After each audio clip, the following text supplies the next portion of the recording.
Good morning, good afternoon, good evening. Welcome back to Bear Tactics Shooting and Innovations. If you're new to the channel, please consider liking, commenting, and subscribing. Also, make sure you smash that bell icon so you're notified every time we upload a new video. If you've already subbed, thank you. I'll shut up now. Enjoy the intro and then we'll dive into the video.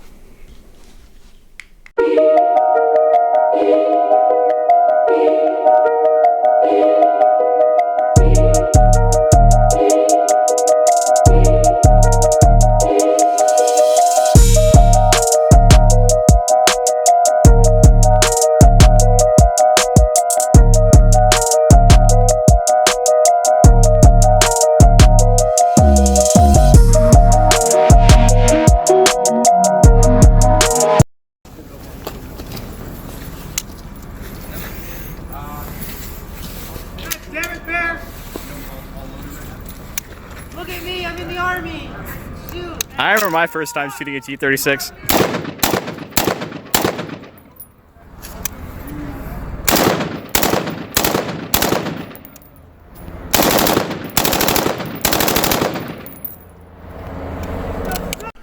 Hey guys, it's Bear. I'm excited to bring you today's video, and this is a new series that I'm going to be launching on my channel, and the topic of today is going to be range belts and or battle belts. So this is the very first range belt that I made, and I made this belt roughly seven and a half years ago.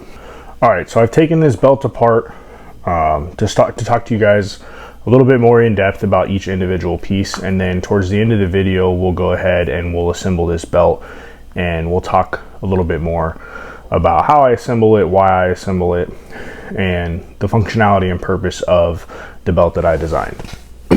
Now, again, I built this belt seven and a half years ago. All right, so I transitioned from shooting 2-gun and 3-gun, where the belt system was a little bit different, and I switched into a tactical military style shooting application. I started less running and gunning, moving from one position to the next, and started doing more reloads, and not necessarily for time and accuracy, but for efficiency and fluidity of motion. So the first belt that I started with is I picked up a Condor. So this is a Condor 1.75 inch belt with a quick clip Cobra buckle clasping. Okay, goes together. Now, it's not the most rigid belt on the market by any means, right? And again, I got into this with not a whole lot of knowledge in the battle belt or range belt setup when creating this belt, but I did know that I wanted something that could hold three main things: the ammo or magazine management, life-saving or medical equipment, magazines, additional magazines, and then the fourth thing that's not really super important, but I wanted to be able to hold a pistol on my hip, right? So figured out what I wanted on the belt. Next came a mounting solution for my handgun. Okay, I like to use Kydex or Boltron, either no retention or level 2, level 3 retention. Predominantly Safariland is what I was rolling with originally, right? I came across T-Rex Arms, Lucas Botkins over at T-Rex Arms, pretty cool dude, very innovative, right? And he puts out a lot of really good equipment. So I took an old holster adapter that I had. This is the Safariland QLS, specifically a belt mounted belt mounted capability with a Safariland QLS base plate. I then attached the female end of the Safariland QLS system to a Glock 19 light compatible Ragnarok. These are pretty simple. They clip together like so, and then the clasp on the belt opens up. Set the desired height that you want, and then clip it in, good to go. Now, the reason I went with the QLS system is I have multiple different firearms in my arsenal, and I don't just shoot Glock 19s. Sometimes I'll shoot Glock 17s, and a lot of my a lot of my pistols have different lights on them. So QLS system allows me to swap quickly and efficiently in and out of different systems. The next thing that I wanted to be able to have on my belt is magazine retentions, or magazine retention ability. So I have this Safariland Glock 17 or 22 775 law enforcement pouch. Picked this up at one of my local stores in the area that sold military or police equipment, and I decided, like, hey, it looks decent. It allows me to carry 3 Glock magazines, and that's predominantly what I shoot on a normal basis. So went ahead and picked this up. It does hold magazines pretty well. The only thing is the retention is kind of iffy on it, right? So there are definitely now, way later, there's definitely better equipment out there, and we'll do a follow-up video on a different kit that I've created, having more time with battle belts and range belts. But at the time being, this was kind of like the cutting edge. Everyone kind of knew about it. Local law enforcement was using it, and the retention is pretty adequate for what it was. These were some knockoff HSGI pouches. I knew a bunch of people that were running HSGI pouches, and I looked at them and wasn't really like a huge fan of them. I did end up buying some, and re-indexing magazines into the HSGI pouches was honestly kind of shit. Sometimes they would work, sometimes they wouldn't work, and it became really annoying in the aspect of when you're trying to use one hand to re-index. Sometimes it works, sometimes it doesn't. So I found these on Amazon. These are, I want to say they're Krydex, if I'm not mistaken. Krydex AR-15 or 7.62x39 mags. They will fit AK mags. They have elastic bungees on them. They're pretty good. They have quite a bit of retention, and then on the bottom they have a pull cord that allows you to tighten and loosen them. These are also really cool because you can mount them to molly, or you can belt slide them, which is how I have them set up on this kit. And they have these little adapters back here that just allow you to slide your belt through them, and like I said, they have pretty good retention. Next thing that I knew that I wanted was medical pouch. Again, this is a Krydex medical pouch as well. Picked this up on Amazon. It's nothing to write home about. It's nothing super crazy. Open top design. Again, it's pass-through belt or can be mollied through. I just run it through my belt system.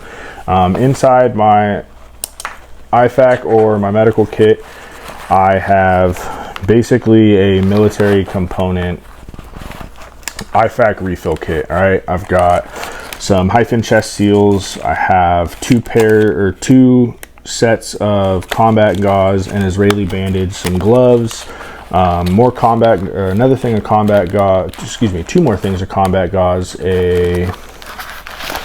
what's in here? I have a TCCC card, MPH, and an eye shield. All right, so pretty much anything and everything that I could possibly need to treat a casualty or someone who gets injured on the range is in this little pouch, and it's a top load, so easily accessible.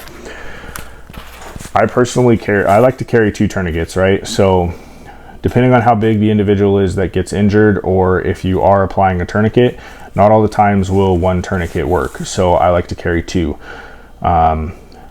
In my experiences, when you go to apply a tourniquet to a lower extremity, like I said, 1 doesn't work. You usually have to wear 2. You usually have to apply 2.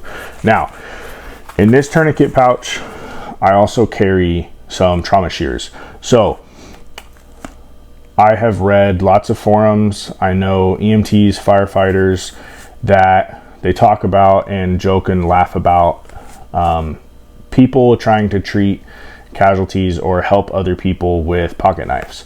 So they go and they're like, oh, I have a really sharp pocket knife, like I'll use that to cut off this person's pants or this person's clothes. Well, what they don't think about is that really sharp knife is going through very, very small, minuscule clothing, and more than likely they end up injuring, re-injuring, or causing more injury to the casualty that they're trying to treat, because they end up cutting them with that said knife. So I don't use pocket knives, right? I use trauma shears.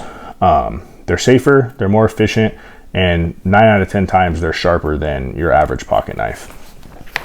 Last thing that I do have and that I advocate for quite a bit, not only just to put magazines in, but to have water bottles, to have snacks, to have Sharpies, to have paint markers, to have spray adhesive, anything that you need to carry additionally, you can throw in your dump pouch, right? The other thing that the dump pouch is used for, and that I use it for, is obviously stowaging of magazines. So I'm not a big fan of these. Like, if we're working emergency reloads, all right, but I'm not a huge fan of just dropping magazines onto the ground. Kind of like a pet peeve of mine.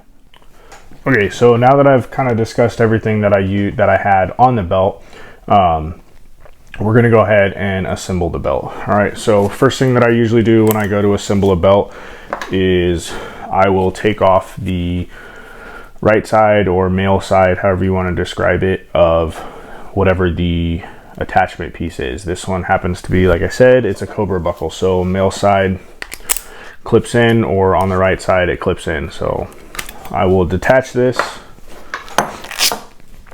I will take this side off.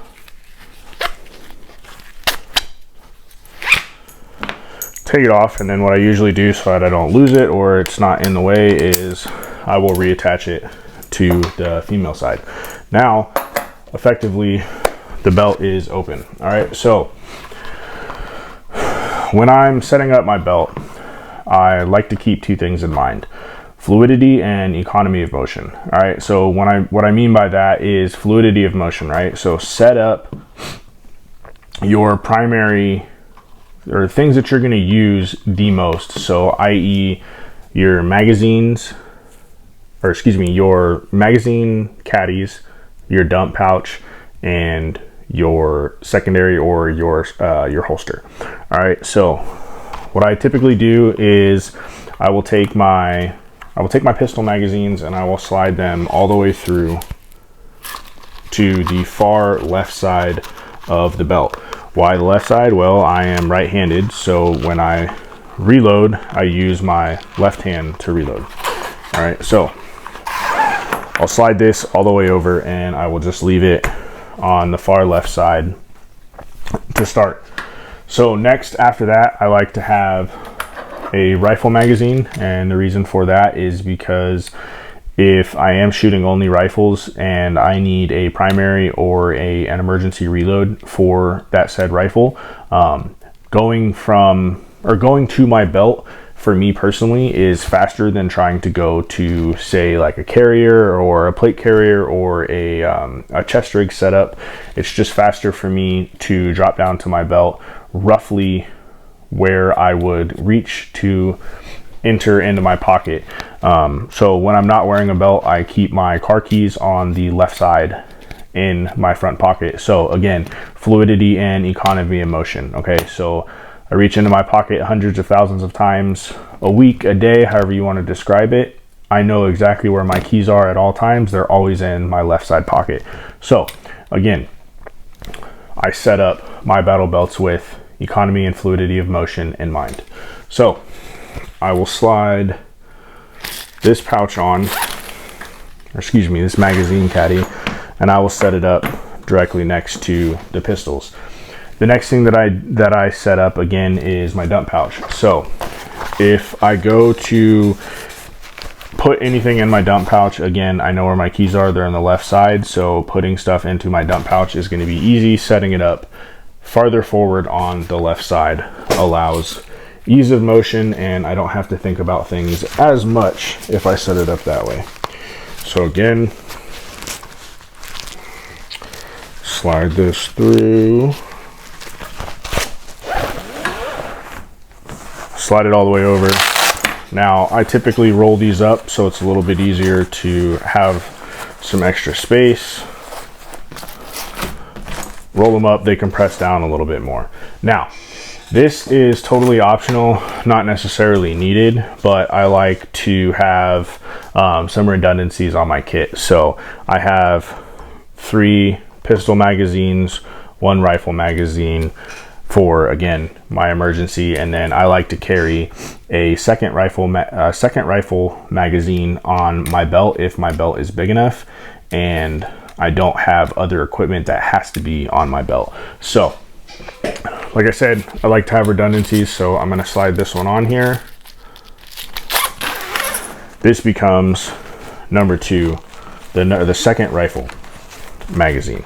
All right, and like I said, I can reload from this one, but a lot of the times if I do reload from here and I stow one in my dump pouch when there's a lull in the gunfight, or if I have some time to do a tack reload or anything like that, I'll re-index from the secondary magazine to my primary magazine, because if anything happens where I need to do another emergency reload, I want to have a topped off magazine as far forward where I know my emergency reload is going to be. Next thing that I do is I will throw the normal tourniquet that does not have the trauma shears on behind this one, and the reason for that is I like to kind of sandwich my medical pouch in the small or the center of my back. And the reason I do that is because I like to be able to, if need be, I can grab with my right or my left hand the contents of my medical pouch.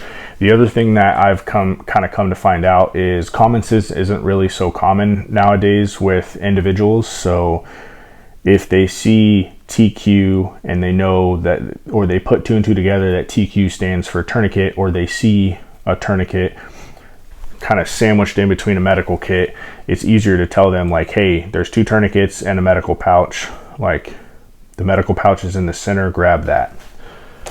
Next, I bring my medical pouch. All right, I'll slide that through again, through the belt slides, slide that through, and it gets set up just like so. Again, I carry 2 tourniquet pouches with the shears, so this is the second one, so I'm going to use this one again, redundancies. I'll slide this one through now.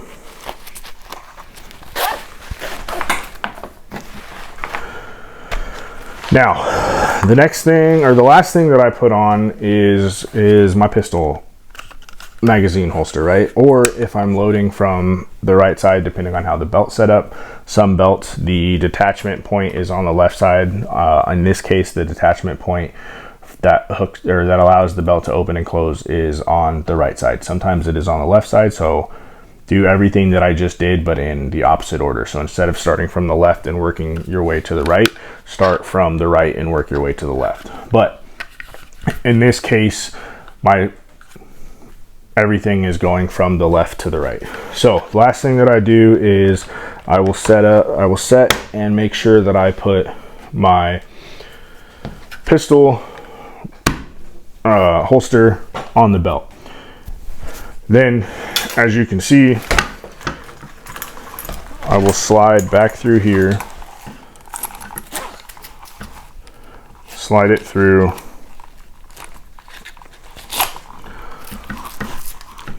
and then Velcro it in place. Now, the belt essentially sits like this, and there still is a little bit of adjustment, right? So I can move these pouches because they're belt slide. I can move them forwards, backwards, depending on how I want to set it up, and where exactly this belt is going to be sitting on my person. So a cool thing about belt slide is you do have some versatility to move pouches a little bit forwards, backwards, to get it into the right spot.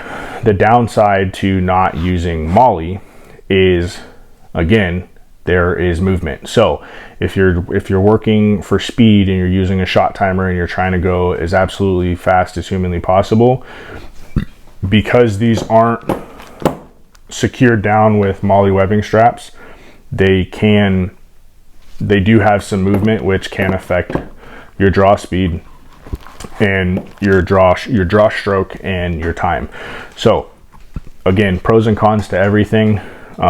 Just getting started though, if you're brand new to the game, I highly recommend getting a belt that doesn't require a whole lot of thought process, and that doesn't require an insane amount of money, and focus more on training with that equipment.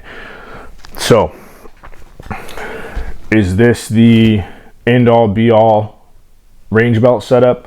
No. Like I said, I built this 7.5 years ago, and I have since upgraded or evolved in how I run my life-saving equipment. All right, thank you guys for watching. That wraps up today's video. If you like the content that I brought to you guys today, go ahead and leave some comments in the comment section. Let's get in there, let's talk about it.